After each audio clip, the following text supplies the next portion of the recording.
Ha llegado el momento de escuchar la palabra de Dios. Un potente mensaje extraído de las Sagradas Escrituras. En la voz del pastor Carlos Hoyos.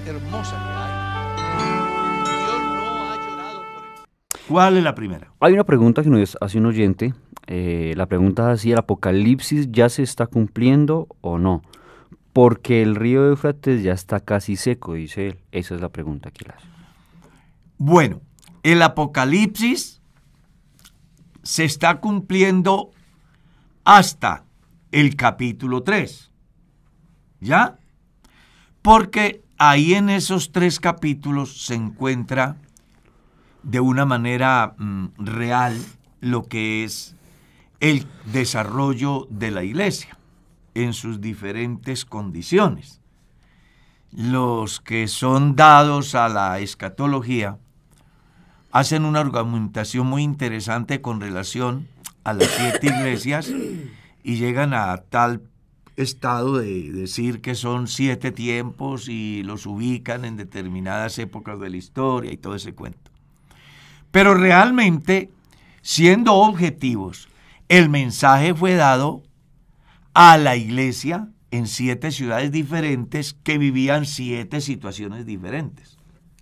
Porque mire, sí me hago entender. Una cosa es que yo comience a clasificar de manera cronológica el tiempo, el año en el cual la iglesia tiene determinada situación. Otra cosa es que comprenda que la profecía fue dada en un tiempo, dirigida a la iglesia en 7 ciudades diferentes, que cada una de esas iglesias cruzaba por una coyuntura específica y diferente la una de la otra. Y una manera de poderlo ilustrar es mirar, por ejemplo, las cartas de Pablo. Fueron escritas entre el año 50 y el año 60 después de Cristo. Pero si usted mira bien, cada temática a cada iglesia fue totalmente diferente. Era la iglesia del Señor, pero el problema de Corinto no era el mismo problema de Galacia. Como el problema de Galacia no era el mismo problema de Colosas. Exactamente ese mismo fenómeno se da en el momento que Dios le da la revelación a Juan y que de entrada comienza a manejar algo que de antemano ya está dicho, las cosas que son, lo que estaba pasando en el momento, que era el fenómeno de la iglesia en las diferentes ciudades, teniendo entendido la diversidad de manejos políticos como también religiosos, de las diferentes tendencias que se daban y en consecuencia el estado de la iglesia de ánimo según la situación que estaban viviendo. Entonces, podemos decir que el Apocalipsis se está cumpliendo hoy hasta el capítulo 3 porque comienza desde el día de Pentecostés y va hasta el día que Jesucristo venga por su iglesia, que aparece de manera figurativa en el capítulo 4 del verso 1, cuando Juan dice, oí una voz en el cielo, en la tierra, pero cuando eso suceda, la iglesia ya no estará aquí. Esperamos que eso quede claro. Hermana Mercedes. Amén. Pastor, una pregunta. Hay una hermana que dice, ella habla sobre espíritus que ella ha visto. Dice, y mi pastor no me cree. Y yo he oído voces de parte de Dios, pero también de parte del maligno. Yo no sé qué hacer. Que porque ella le dice al pastor y el pastor no le cree. No, yo creo que el pastor... Usted tampoco. Eso iba a decir. Sí, yo creo que... No, yo hay cosas que las creo de lo que ella plantea ahí.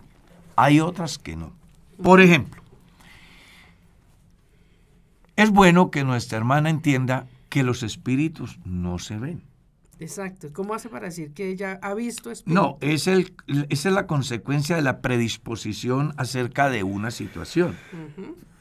Creo que en el reciente pasado hubo alguien que preguntó algo como parecido, ¿verdad? Sí, señor. Y contamos una anécdota muy importante, que hoy no es problema volvérselo a recordar. La predisposición del individuo lo lleva a ver, a oír, a sentir cosas que no se están dando. Usted recordará en una iglesia donde fuimos pastores que hubo una hermana que ella no volvió a la iglesia. Y sucedió de que nos fuimos a visitarla. Y al preguntarle nos dijo, hermano, lo que pasa es que me caí de una escalera y tengo una fractura en el pie. ¿Lo recuerdas? Eso era lo que ella, ¿qué? Creía. Y le hacía que su pie estuviera hinchado y andaba incómoda con un apoyo porque ella tenía el pie fracturado. Eso era lo que ella pensaba. Recuerdo que aquel día yo le dije, hermana, usted no tiene nada. Vaya hoy, tómese una radiografía y se dará cuenta que no tiene nada. Ella se ha ido. Se ha tomado la radiografía y exactamente no tenía nada. Sí. Era la predisposición a la lesión. No tenía absolutamente nada.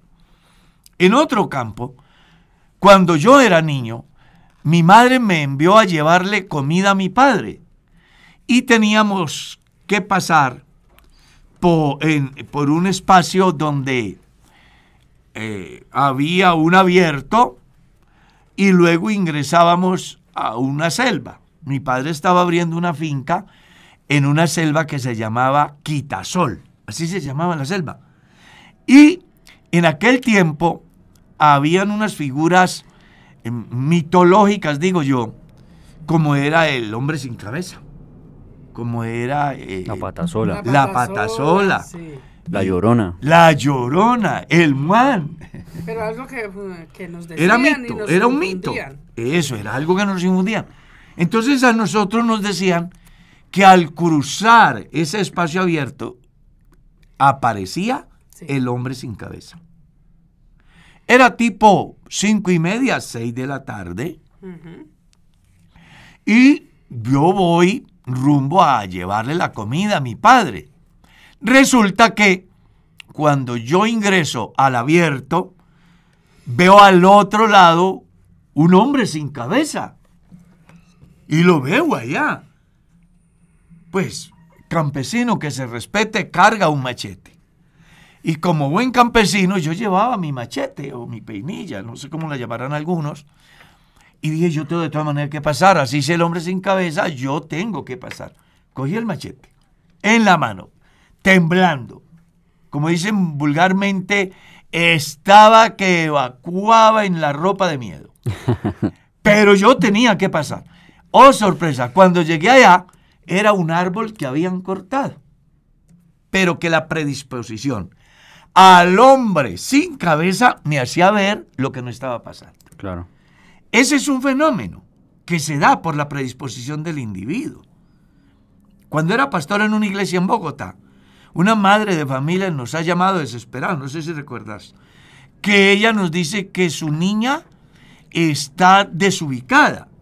Voy y me siento a hablar con la niña y ella me comenta que ve unas figuras que se mueven en la pared. Y comienzo a hablar con ella y me dice que son las tortugas, ninjas es que llaman, el dragón Bolseta, los caballeros del zodiaco. Entonces, la niña vivía tan compenetrada en todo eso que lo veía hasta en las paredes. Entonces es la predisposición la que hace que muchas veces las personas vean lo invisible. ¿Está claro? La lucha del cristiano no es contra carne ni sangre, sino contra principados, potestades, gobernadores y huestes infernales de maldad que operan en las regiones celestes. La única razón bíblica que muestra que un ser espiritual puede ser visible es cuando Dios envía a sus ángeles a cumplir una misión, pero a sus ángeles, no a ángeles caídos, porque hay una diferencia bien grande. Sí, señor. Como también en el caso de Dios, Él, siendo espíritu, dio la oportunidad de que los seres humanos, a través de diferentes teofanías, pudieran verle, pero no en la esencia de Dios, sino como un varón, como un ángel, etc. Pero no existe en la Biblia registro alguno que diga que los demonios se ven. Eso no aparece en la Biblia. Y que he escuchado voces. Con respecto a eso, sí puede ser posible allá dentro de la conciencia, y yo se lo digo por experiencia propia. Cuando yo era creyente, en una iglesia, a causa de el boom de la manipulación espiritual en la conciencia del individuo, recuerdo que me arrodillé a orar. Y mientras yo oraba, algo me decía allá en la mente, en la conciencia. Yo escuchaba que me decía, ¿para qué oras? Dios no existe. No pierdas el tiempo. Dios es un invento. ¿Ves? Pero no era un espíritu que estuviera viendo, sino un pensamiento que me hacía como reflexionar y sentir que alguien me decía eso. Sí, sí. Pero, oh sorpresa, en ese tiempo en las iglesias se utilizaba mucho la música para orar. Los cristianos nos poníamos a escuchar música y orábamos. Y estando en esa situación, salió una canción de la familia Moreno que entonaba un niño donde decía la canción, en el libro de los Salmos, sí. Dios de ustedes me dio razón. Dijo el necio, Dios no existe. En su necio corazón. Perdón, dijo el hombre, Dios no existe en su necio corazón. Bonita la canción. Claro, muy bonita. Y en ese momento se rompió la cadena. Listo. Fui libre. Mi madre tuvo un tiempo de crisis psicológica muy interesante, donde ella decía que alguien le hablaba al oído y escuchaba mensajes como, no vuelvas a la iglesia, tú no tienes salvación. ¿Ya? Un hermano se vino desde Belalcázar Caldas a La Victoria, yo creo que Mercedita recuerda, y me ha dicho, pastor, yo me vine porque allá en Belalcázar el diablo me perseguía y me decía tantas cosas y yo me he venido. Y le he dicho, pues devuélvase porque por aquí también está. ¿Ya? O sea, el problema está en la conciencia del individuo, lo que escuchamos. Yo me atrevo a decir que todos los seres humanos alguna vez hemos escuchado un mensaje que involuntariamente nos ofrece algo, nos incita a algo. Entonces ya es un problema más bien psicológico. Entonces, ¿qué debe hacer la hermana, pastor? La hermana lo que debe de hacer es, en el campo negativo, cerrar las puertas para que los mensajes que buscan destruir sus bases espirituales no tengan posibilidad. Y en el campo positivo, cuando Dios le hable, porque Dios le habla a uno. Yo recuerdo una vez que me iban a atracar, me han colocado un revólver en el pecho y un tipo me está diciendo que tengo que entregar el dinero. El dinero era de la iglesia. Yo les confieso, ese día yo vi ese ladrón pequeñito, pero escuché una voz allá muy adentro que me dijo, eres cristiano, tú no puedes hacerlo. ¿Qué quiero decirles con esto? Que cada vez que escuchemos la voz de Dios, hay adentro de nosotros que nos dice, no puedes dar ese paso. Y que nos lo dice a través del mensaje del texto. La Biblia dice, ¿sí? Pues que abramos la conciencia, oír la voz de Dios de manera colectiva en la congregación, de manera lectiva cuando estamos frente a la palabra, o en la conciencia cuando recordamos el pasaje que podemos escuchar la voz de Dios. Vamos a fortalecer esos aspectos. Pero cuando los mensajes lleguen negativos, cerremos la puerta. ¿Y cómo lo podemos cerrar? Vistiéndonos de toda la armadura de Dios para que podamos estar firmes contra las acechanzas del diablo. Amén. Sigamos, hermano Felipe. Claro que sí, pastor. Ahí no, creo que no, sí sigo yo, sí, señor. Decir, pastor, respecto a esto que estaba recordando que a los discípulos también les pasó igual, ¿no? De pronto nuestra hermana no tiene que sentirse confundida. A los discípulos del Señor Jesús les pasó igual, el Señor Jesús les aclaró el asunto, ¿no? Tanto en Lucas 24 como en Mateo 14 ellos pensaron que veían espanto, veían fantasma. Claro. Y el Señor Jesús les dice, no, soy yo. Soy yo. Un espíritu no se puede ver, no tiene carne ni huesos como veis que yo tengo. Veis que yo tengo. Exactamente. Hay una pregunta muy interesante que respecto al Espíritu Santo, y la pregunta es muy concisa. ¿El Espíritu Santo es fuego? Pregunta al oyente. Es una de las expresiones para hablar del Espíritu Santo. Y sabe, Felipe, que me llama mucho la atención la pregunta. Yo recuerdo cuando estudiaba en el instituto que mi profesor decía que no se podía cantar ese coro, manda el fuego, Señor, manda el fuego, que porque eso era pedir juicio. Sí, señor. ¿Sí? Y se levantó toda una corriente y algunos excelentes predicadores, inclusive un biblista, hacía alusión a eso.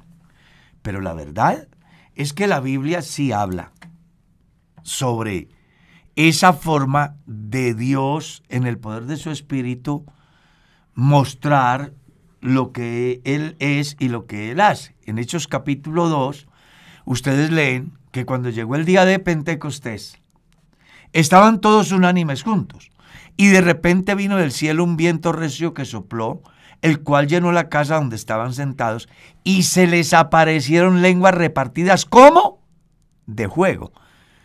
¿Ya? Haciendo alusión a la manifestación del Espíritu Santo. Juan el Bautista le decía a la gente, yo os bautizo en agua para arrepentimiento, pero tras mí viene uno que bautizará con Espíritu Santo y fuego. Entonces, quiero aprovechar para decir que en la Biblia el Espíritu Santo aparece como fuego, como agua, ¿sí? De manera figurativa, como vino, porque cuando uno mira la carta a los Efesios, donde el apóstol le dice a los Efesios que no se embriaguen con vino, en lo cual hay disolución, les hace saber de manera figurativa que hay otro vino que no genera eso. ¿Y cuál es? El llenarse del Espíritu. Entonces hay diversas maneras de mirar la expresión de Dios en el poder de su Espíritu Santo obrando en la vida del cristiano. Y una de ellas es el fuego, que otros, desde su visión, piensan que es juicio, pero que realmente no existe una razón que pueda ser sustentada textualmente que diga que no se puede pedir a Dios que queme con el poder de su Espíritu, por ejemplo, toda la escoria, todo el heno, toda la basura que a veces llega a la vida del cristiano por los medios, por los propia concupiscencia de la carne que se activa a causa de lo que ve, lo que oye, lo que lee. ¿Sí? Entonces es muy importante que tengamos en cuenta eso. Así que en síntesis, en la Biblia... Que los apóstoles estaban esperando y se les aparecieron lenguas repartidas. Como de fuego. Hechos 2. Es algo figurativo. Exactamente. Como cuando se habla del Espíritu Santo como aceite, como las figuras que usted estaba explicando. El Espíritu Santo aparece como aceite en San Mateo 25, ¿cierto? Como un mejor vino en la carta a los Efesios. Como agua. Como agua en el capítulo 7 del Santo Evangelio según San Juan. Como fuego según Hechos capítulo 2. Y según el Evangelio, pues ya dijimos, Juan dijo, yo les bautizo en agua para el perdón de pecados, pero tras mí viene uno que es más poderoso que yo, él bautizará con Espíritu Santo y fuego. Amén. Pastor, escribe un oyente y dice, pastor, es tan amable y me asesora acerca de quién es el profeta William Branham. Ah, qué interesante la pregunta. Es un personaje norteamericano que nace el 6 de abril de 1909.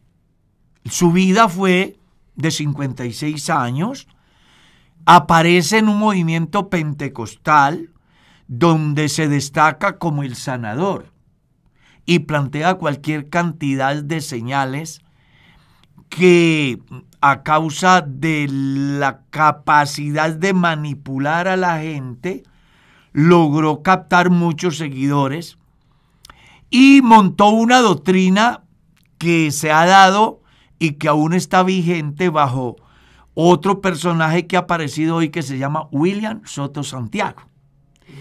Y él hablaba de la semilla de la serpiente, donde plantea que Eva y Satanás, en la figura de la serpiente, tuvieron sexo y que el primer resultado fue Caín y que por eso Caín es del mal, pero que luego Eva tuvo una relación y otra segunda relación con Eva y entonces vino Abel y después Set, y que desde entonces se dividió la humanidad en dos corrientes, una buena y una mala, pero que al final la buena, la descendencia de Set, se sobrepondrá sobre la descendencia de Caín. En el tiempo moderno, hoy le llaman la iglesia de la serpiente, o la carpa, o el tabernáculo en el desierto, que es una corriente que creen que se recibe el Espíritu Santo, creen en el bautismo en el nombre de Jesucristo, pero ellos creen de alguna manera en la reencarnación, porque William Marion Branham pensaba y asimismo se autoproclamó ante el movimiento pentecostal de su tiempo como el reemplazo de Juan el Bautista y del Elías. Entonces él dice, y fundamentan su tesis, que el espíritu de Elías que reposó sobre Juan, basándose en lo que Jesús habla acerca de Juan el Bautista, dice que en la muerte de Juan el Bautista, el espíritu de Juan el Bautista llega a ser el mismo espíritu de Jesús y que luego en la muerte de Cristo desaparece el funcionamiento de esa deidad y William Marion Branham viene a recibir todo ese poder que luego, según William Soto Santiago, en la muerte de William Marion Branham, llega a pasársele a William Soto Santiago. Aparte, eso es una doctrina de reencarnación que, entre otras cosas, va totalmente contrario a lo que Dios enseña. Es muy importante que la gente entienda que la iglesia y el evangelio no avala. Una muy buena enseñanza con respecto a la reencarnación es la que usted va a encontrar en la Primera de Corintios, capítulo 15, donde Pablo le enseña a los corintios que no existe posibilidad que se dé esa mezcla entre humano y animal, humano y vegetal, humano y mineral. ¿Está claro? Entonces, pensar de que la reencarnación se da de esa manera no tiene sentido. Aparte de eso, ellos tienen unas doctrinas que son bastante peligrosas, como por ejemplo, las mujeres no pueden hablar en las congregaciones. Y lo argumentan bajo 1 Corintios 14:34, como por ejemplo la creencia en el profeta que es superior a Jesús. Ellos piensan que William Marion Branham o William Soto Santiago hoy es superior a Jesucristo. Entonces ya ese es un sistema que realmente va en contravía de lo que estipula la Biblia, porque la Biblia lo que enseña es, hay un solo Dios y un solo mediador entre Dios y los hombres que se llama Jesucristo hombre. Y Jesús es el Salvador de todos los pecadores, mayormente de los que creen. Entonces, para resumirle al hermano la inquietud, regla número 1, no existe la mínima posibilidad que haya sexo entre una serpiente y una mujer y además que ella logre quedar embarazada. Eso no existe. No existe. Dios estableció un orden en cada especie. Pastor, ¿por qué una persona siendo creyente de la iglesia pentecostal resulta en ese movimiento? Porque las personas están llamadas a creer. Y cuando uno no cree a la verdad, tiene que creer a la mentira. Léalo en la segunda carta a los Tesalonicenses capítulo 2. La Biblia dice que cuando las personas no creen al amor de Dios revelado en la verdad del Evangelio, Dios les envía un poder engañoso para que crean a la mentira y sean engañados por cuanto no recibieron el amor de la verdad para ser salvos. Lo que ha pasado con ese santo creyente que fue, porque ya no lo es que le prestó atención más a la voz de la serpiente que al mandato de Dios, como le pasó a Eva. Y es un llamado a los cristianos para que dejemos de escuchar tanta basura y más bien creamos a Dios, como dicen las Sagradas Escrituras. Entre otras cosas, este es el lema de la iglesia en este año, ¿no? Sí, señor. Creer a Dios, como dicen las Sagradas Escrituras. Importantísimo. Hay una pregunta, pastor.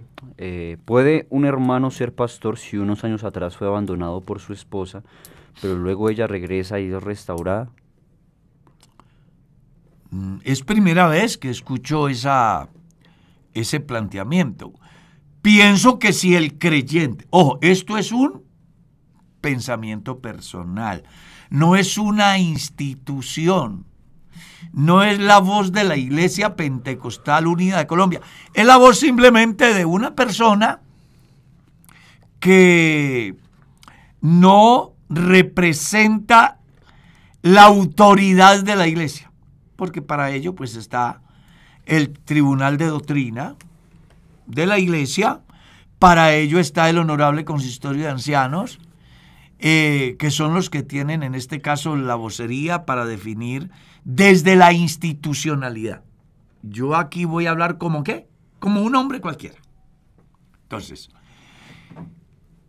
puede darse, ¿no? Puede llegar que de pronto esa persona, después de haber perdido su hogar, la persona que ha fallado, en este caso su mujer, reconsidere y venga arrepentida y se reconcilie con Dios y con su esposo, y su esposo ha sido un fiel servidor y nunca se ha apartado y tiene vocación al ministerio. Si el pastor lo postula, seguramente que los directivos distritales, que es el conducto regular, analizarán qué antecedentes ha tenido esa familia, por qué, y ellos, es muy posible que se conviertan en el colador para decir si pasa o no pasa.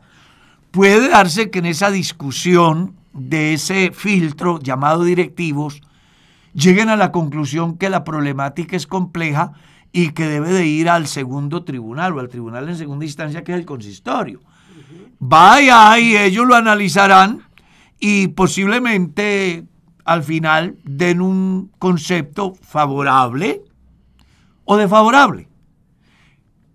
Pero en mi caso personal, yo no puedo decir que sí, tampoco puedo decir que no, porque yo no soy la institución Iglesia Pentecostal Unida. Soy miembro de la Iglesia Pentecostal Unida, pero no represento la voz de la Iglesia Pentecostal Unida.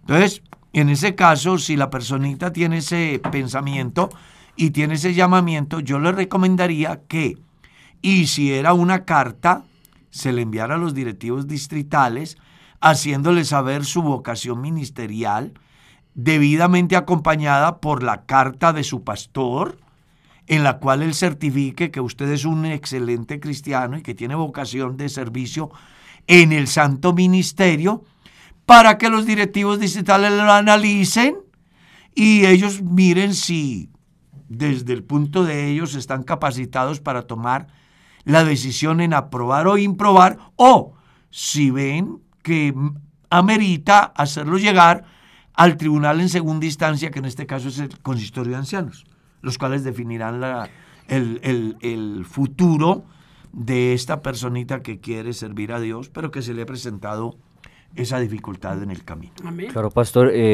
pues me es inevitable pensar lo siguiente, ¿no?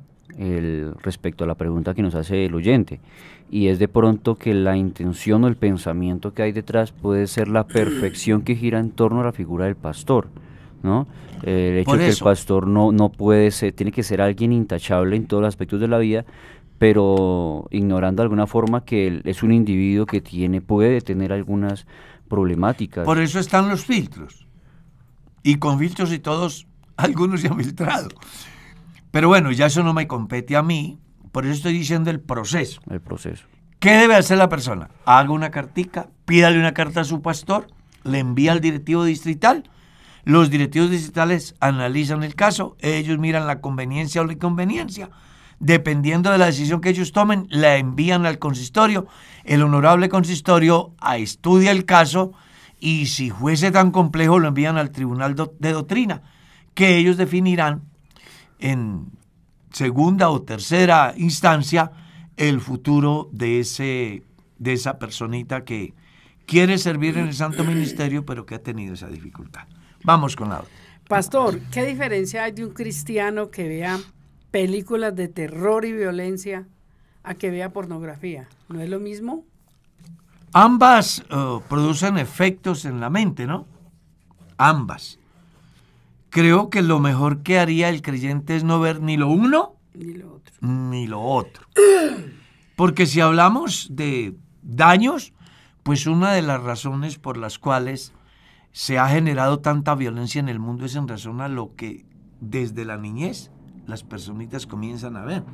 Hay historias como niños que han encontrado la muerte después de ver la película de Superman, de uno que vuela, es algo así. Uh-huh. Sí. Él piensa que es Superman, o piensa que es el hombre araña, o piensa que es un superhéroe, y termina siendo lo que ven. O sea, producen efectos en la mente del individuo. Hay personas, analistas, psiquiatras, que después, por ejemplo, de homicidios colectivos, un individuo va y atenta contra un grupo de niños en un colegio, como ha pasado en los Estados Unidos, después de hacer el análisis e investigar en las redes todo lo que el individuo ha mirado, han llegado a la conclusión de que de alguna forma ha influido lo que ha visto para tomar semejante decisión en contra de la vida de los demás. Yo creo que hay cosas que usted como padre y como madre de familia no debería de permitir en la crianza de sus hijos. Y es el dejar que los medios manipulen el desarrollo emocional, psíquico y espiritual de sus hijos. ¿Ya? Ojalá que las personas pudieran llenar su mente de cosas importantes como es lo que Dios enseña en su palabra. Yo puedo decirlo por experiencia propia. Yo, en la vida, nunca fui a un teatro. Nunca vi una película, yo no sé cómo se llama una película. ¿Ya? No sé cómo se llama. Entonces, mi vida siempre giró en torno a Dios, la iglesia y su palabra. Y creo que eso es beneficioso. Ojalá que los cristianos, más que ver una película de terror, eviten ver juegos de violencia, que también hay unos juegos donde dicen que mate. A mí me llamó la atención escuchar a un niño diciendo, es que yo tengo que matarlo para conquistar la reina. Y en un esfuerzo impresionante para matar a un personaje ficticio, que siendo ficticio le está dañando la mente a la personita. Entonces aquí yo creo que hay un problema muy serio inventado por el mal, a través del cual busca manipular la parte esencial del individuo, que al final va a exteriorizarse a través de acciones violentas en las personas de su prójimo, de su propia familia, inclusive, es más, de su propia vida, llegando al suicidio. Sigamos. Claro que sí. Hay una pregunta que nos hace un usuario desde varios medios, y es así: Dios le bendiga, pastor. Si recibo constantemente maltrato de mi esposo y me grita por todo y por nada, y ya inclusive me dice que quisiera ahorcarme, soy muy paciente y me quedo callada, pero ¿cómo lo debo tratar a él? ¿Y hasta dónde debo aguantarme por temor a Dios y por querer salvar mi matrimonio? Ya que él constantemente me dice, si no, ya sabe, o sea, divorciarnos, dice ella, y no quiere tener terapia ni nada. Vea, ella lo que debe de hacer es, número 1, ningún hombre está autorizado ni por Dios, ni por la iglesia, ni por la ley para maltratar a su esposa.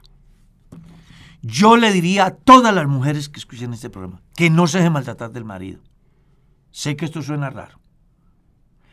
Pero si usted se comporta a la altura como una verdadera mujer, como una verdadera cristiana, como una verdadera esposa, como una verdadera madre, no permita ningún maltrato. Si este tipo no respeta a Dios ni a usted, que respete la ley. Demándelo. Y que le pongan causales para que así su vida no corra riesgo. Si es tan grave el problema, yo le recomendaría que escape por su vida. Y se lo voy a decir con conocimiento de causa. Tuve la oportunidad de tratar un tema en el tribunal eclesiástico, donde allí era diferente. No era el hombre el que maltrataba a la mujer, sino la mujer al hombre. Y resulta que él un día, por salvar su vida, le tocó irse de la casa. Cuando ella se siente abandonada, entonces entabla una demanda ante el tribunal eclesiástico buscando que le avalen el divorcio porque su marido se ha ido. El tribunal eclesiástico hace una investigación pertinente y hace todo lo posible porque la pareja vuelva. Cuando vamos a hablar con el hermano, él nos dice, hermano, a mí me tocó ir porque ella empuñó un cuchillo y me iba a degollar. Más de una vez intentó matarme. Y yo yo tengo que salvar mi vida. O sea que la demandante resultó perdiendo, porque al final el tribunal consideró no hay un derecho más importante que la vida.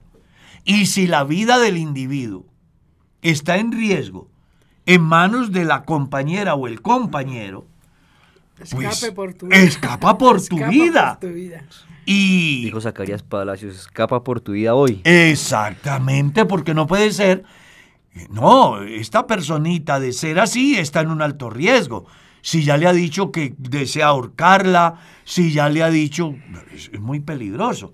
Yo le sugeriría que busque la ayuda de su pastor para que lo oriente y que también, en caso de que el problema sea tan grave, pues busque la ayuda legal para que le pongan riendas al tipo, porque no puede ser.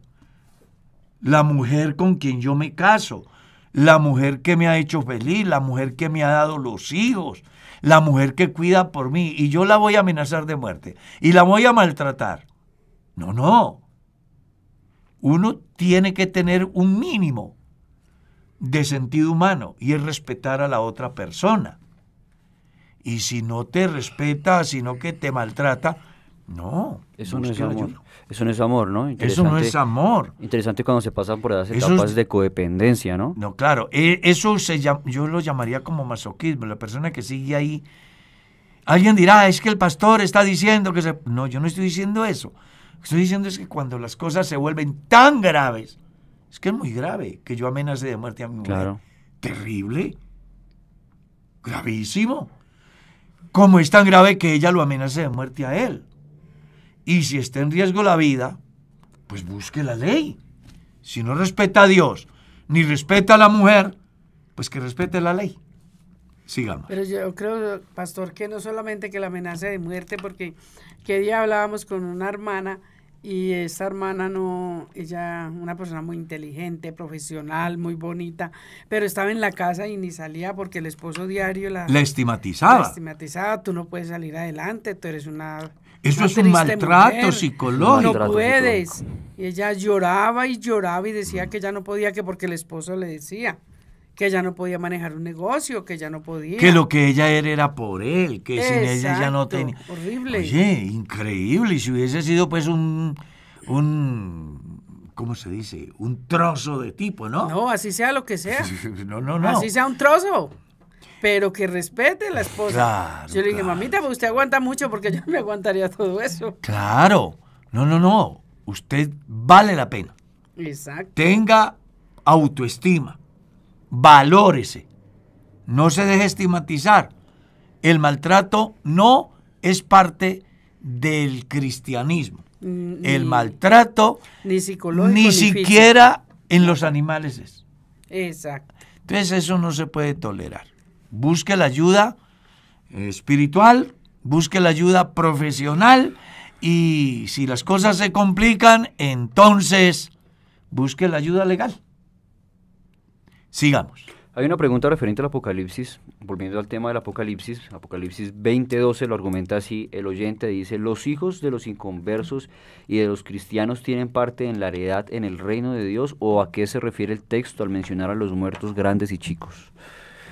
Pues lo que está diciendo es el juicio, ¿no? Es un juicio que aparece ahí. Lo que está diciendo es que ante Dios compareceremos grandes y pequeños. Uh-huh. Y no se refiere, ojo, al concepto que manejan algunos, que grande es el que habla inglés y pequeño es el que no sabe hablar inglés. Que grande es el presidente y pequeño es el labriego. Esos son conceptos equivocados. Ante Dios todos los seres humanos somos iguales. En consecuencia tenemos responsabilidad. Y resulta que en el escenario humano hay niños tan perversos aún más que los grandes. Solamente basta con que leas el juicio de Sodoma y Gomorra y descubres que desde los más viejos hasta los más adolescentes, muchachos, forzaban la puerta para abusar de los ángeles. En consecuencia, el juicio también así será. Cuando lleguemos a la presencia de Dios, no se va a poder decir, Señor, es que yo tenía 10 años. No, si sabías hacer lo malo, respondes. Y esto es muy importante que lo tenga en cuenta porque existen dos corrientes con relación a los niños. Una corriente que dice que todos los niños se salvan porque son niños. Otra corriente que plantea que no importa que sea niño. Aún siendo niño, puede ser objeto del justo juicio de Dios. Como lo menciona el Génesis con el diluvio, como lo menciona el Génesis con la destrucción de Sodoma y Gomorra, como lo menciona el profeta Ezequiel en la muerte de los culpables, donde habiendo niños, no se salvaron por ser niños. Fueron partícipes del justo juicio de Dios en razón a su comportamiento. Y hoy hay niños que han visto y han vivido más que lo que un viejo como yo ha vivido. ¿Cómo será de complicado que en un mundo como el que vivimos ya hay leyes para sancionar o justificar el comportamiento de un niño, haciendo ver con ello que de alguna manera son responsables? Y si eso se da aquí, piense lo que pasará allá. Amén. Pastor, tengo una amiga que está orando con un hermano que es divorciado. Ella dice que le da miedo casarse porque estaría cometiendo pecado al casarse con un divorciado. La otra es que yo quisiera saber si la Iglesia Pentecostal Unida de Colombia son una sola organización, porque unos pastores aprueban que un divorciado se vuelva a casar y otros no. ¿No deberían ser todos de un mismo idioma? Hay varias preguntas ahí. La primera, si usted está orando con un divorciado para que Dios les encauce su relación a un futuro matrimonio, es muy importante que usted como cristiana le exija a ese creyente el documento que expide el tribunal eclesiástico, en el cual dice que la iglesia le avaló su divorcio. ¿Ya? ¿Por qué? Porque si ella llegara a casarse con esa persona sin haber sido avalado el divorcio de ese presunto cristiano y usted se casase con él, usted perdería todos los derechos eclesiásticos. Y la iglesia considera que ella, como él, están en adulterio. Por cuanto no han suplido ese proceso ante el tribunal eclesiástico. Entonces, lo primero que usted tiene que hacer es pedirle el documento que expide el tribunal eclesiástico donde dice que su concepto con relación a su petición es favorable. En caso de que el documento diga que es desfavorable, usted ya sabe que si llegara a casarse con él, pierde todos sus derechos eclesiásticos. ¿Está claro? 2. Con respecto al manejo que dan los pastores. El divorcio es una doctrina de la iglesia y no puede haber pastor que esté en contra de eso.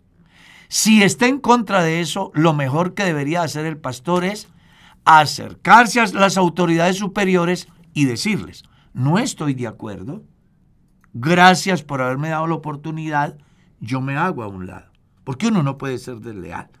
Es una normatividad que los pastores aprobamos, independientemente de que aquel día este pastor no hubiese estado de acuerdo. La mayoría aprobó.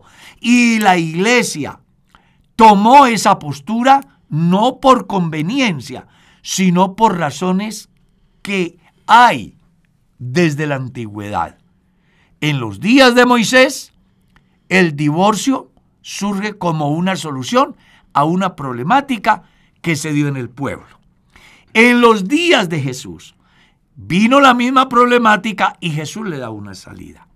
En el último tiempo, la iglesia ha enfrentado esta situación y entonces ha sido necesario legislar al respecto, tomando como punto de partida la enseñanza mosaica y la enseñanza de Jesús, buscando con ello no salirnos ni a la derecha ni a la izquierda. Entonces, es muy posible que hayan pastores que no, o mejor, yo diría que de pronto no es ni el pastor, sino el creyente que no entiende la postura del pastor. Porque puede ser que el pastor dice: no estoy de acuerdo con su divorcio porque lo que a usted le sucede no es una causal de divorcio. Porque desafortunadamente hoy pensamos como los fariseos, que se le acercaron a Jesús para decirle: es lícito repudiar a su mujer por cualquier causa. Hoy la gente quiere divorciarse por cualquier causa. Y resulta que en la iglesia solo hay dos causales. Una bíblica y otra natural. ¿Cuál es la bíblica? A no ser por el pecado de fornicación. Y que ese pecado de fornicación tiene impreso ahí todos los pecados sexuales que van en contra de la relación legal establecida por Dios en el matrimonio. Eso es igual a la zoofilia, igual a el homosexualismo, al bisexualismo, al lesbianismo, todas las prácticas sexuales que buscan reemplazar a la propia esposa dada por Dios a través de la ley y de la iglesia. Esos pecados son causales para que una persona se divorcie según Jesús y según Moisés. Y según la iglesia. Y cuando hablo de lo natural, me refiero al comportamiento de una persona, como yo también tuve un caso en el tribunal, donde su esposa encuentra a su hombre con otro hombre en su cama. Ella habla con su marido y le dice que está dispuesta a perdonarle, pero que él tiene que enderezar el camino porque ella no está dispuesta a eso.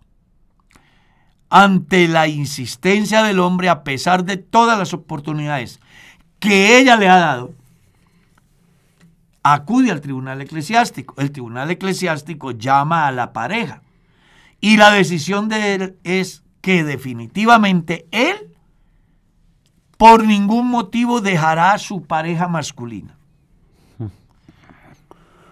y que prefiere abandonar a su esposa. Entonces, ¿qué dice la iglesia? ¿Cómo vamos a condenar a esta mujer que tiene corazón de cristiana, que ha hecho hasta lo imposible porque su hogar no se rompa, pero que este pervertido insiste y toma la decisión de irse y abandonarla definitivamente? Entonces la iglesia dice, hay dos razones. Una, que hay pecado. Y dos, que él no quiere vivir con ella. Entonces, ante un abandono definitivo, también la iglesia dice, no se puede obligar al hermano a que termine sus días solo por el pecado de otro, cuando ella o él es una persona inocente. ¿Está claro eso? Sigamos. Sí, señor. Otra pregunta, dice, por favor. Será la última porque el tiempo se fue. Claro que sí, pastor, esta es ¿Cómo han corta. quedado de preguntas? Hay muchas. Sí, señora, hay muchas preguntas. Este oyente, seguramente basado en alguna explicación que se dio en los pasados programas, pide que se le explique por qué se dice que Pablo era viudo, que es algo que se menciona sin una cita bíblica, porque él lleva 33 años escudriñando la palabra y no ha visto eso en la palabra de Dios. Hay cosas que uno deduce. ¿Ya? Eso es como cuando usted va por la vía y encuentra un semáforo que no tiene ninguna prohibición, pero que en su conciencia, según lo que ha leído de las normas de tránsito, dice que puede girar a la derecha con precaución. Entonces usted deduce, no viene nadie, puedo girar a la derecha. Y lo hace. Tiene dos posibilidades. Una, que la gente de tránsito que está a su lado, ahí cerca, diga, venga, no hay problema. O dos, que utilice esa estrategia para hacerle su comparendo, porque usted dice, pero es que ahí no está prohibido. Dice, pero tampoco dice que está permitido. ¿Ya? Y de ahí se puede pegar, aunque eso pues podría llevarse al juez y el juez al final definiría quién tiene la razón.